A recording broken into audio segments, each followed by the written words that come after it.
Mag somo riwruok jotend skunde mag sekondari pachoka Kesha oramoni chik manyocha doho golo ne kik gimedo omenda mabalang' mar school fees ok nyal tiyo.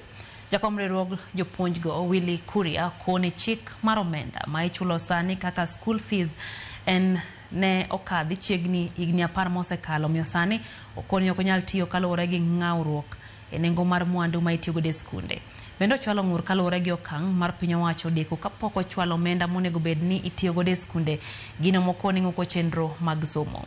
Noloso Mombasa motelo ne romo magalamoro mar higa ka higa madhi kelo kanyakla chiegni jotend jopuonj 7,000 kaachiel kod jogo manie sekta mar somo.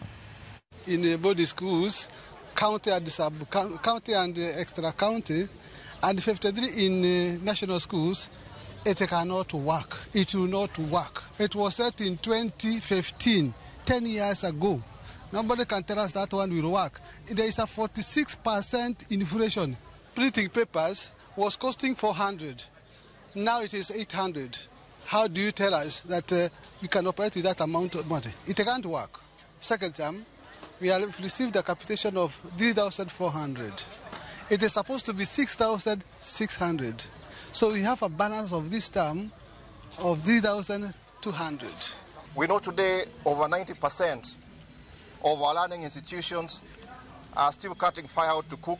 They are using fossil fuels like generators for their lighting. We want to eliminate firewood from schools by introducing LPG as a transition fuel, steam cooking, biogas, and also electricity cooking that is powered by solar. Daka empire koda chiel bang' sa chiel na midhiambo chendo endamany pinyero kamano kuom medo ket Ramogi TV neno ka okelo halwot jakiranda wacho ni Ramogi TV ler suri ka